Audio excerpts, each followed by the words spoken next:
Assalamualaikum warahmatullahi wabarakatuh. Halo teman-teman, pada video pembelajaran kali ini kita akan mempelajari materi Toharoh dari najis.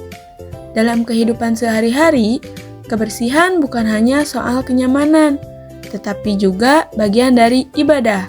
Melalui materi ini, mari kita mempelajari bersama bagaimana Islam mengajarkan cara menjaga kesucian dari najis. Apa itu najis? Najis adalah sesuatu yang dianggap kotor menurut syariat Islam. Apabila najis masih melekat pada tubuh, pakaian, atau tempat, maka ibadah yang dilakukan menjadi tidak sah. Contohnya, perbedaan pada dua orang ini. Di sebelah kiri, pada tubuh dan pakaiannya masih suci, dan di sebelah kanan, pada pakaiannya sudah terkena najis, yaitu kotoran burung. Nah, di sini kita bisa perhatikan bagaimana contoh-contoh dari sesuatu yang terkena najis dan yang suci dalam kehidupan sehari-hari, dan seringkali kita temui. Suci itu bukan cuma terlihat bersih, tapi bersih menurut syariat Islam, dan najis pun ada ketentuannya. Jadi tidak semua yang kotor itu najis. Kemudian, ada pun contoh-contoh yang dihukumi najis seperti pakaian yang terkena darah, tangan yang terkena kotoran hewan, dan air liur anjing. Lalu selanjutnya adalah jenis-jenis najis. Dalam Islam, najis itu tidak hanya dibagi menjadi kotor dan bersih saja, tapi ada beberapa jenis. Najis bisa dibedakan menjadi 3. Yang pertama, yaitu najis mukhafafah, atau najis yang cara mensucikannya cukup ringan. Contohnya seperti air kencing bayi laki-laki yang kurang dari umur 2 tahun dan belum memakan makanan kecuali ASI ibunya.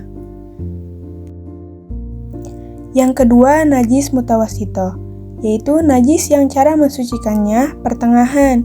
Ini adalah najis yang sering kita temui dalam kehidupan sehari-hari, seperti darah, kotoran hewan, dan lain-lain. Yang terakhir yaitu najis mugolado, atau najis yang berat cara mensucikannya. Contohnya seperti air liur anjing dan babi. Perhatikan dan ikuti niat berikut ini dengan khusyuk.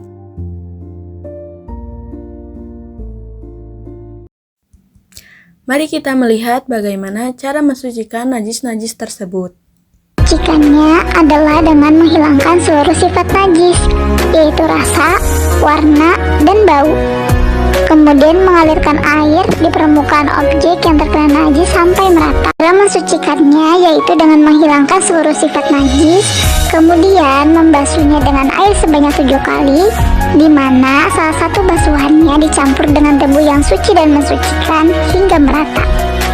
Atau dengan cara yang lebih praktis, yaitu dengan mencelupkan benda atau anggota tubuh yang terkena najis mugolado ke dalam air sungai yang keruh dan digerak-gerakkan sebanyak 7 kali.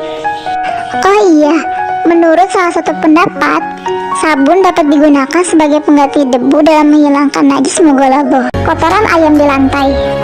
Caranya dengan menghilangkan seluruh sifat najis, misalnya menggunakan kertas atau tisu kering, kemudian mengalirkan air pada lantai hingga merata.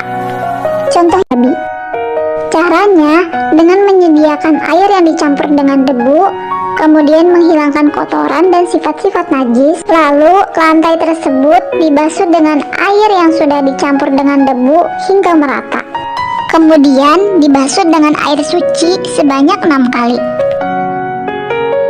Air kencing bayi laki-laki yang belum makan dan minum selain ASI dan belum berumur 2 tahun.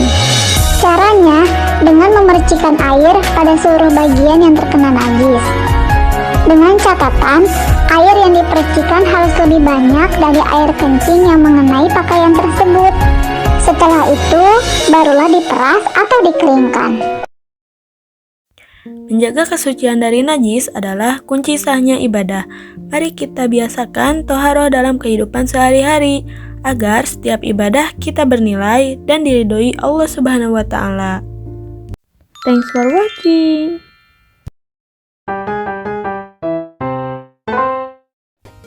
Setelah mempelajari materi tentang najis ini, Ayo mainkan game edukasi untuk memperluas pengetahuan kita. Silahkan scan barcode di bawah ini.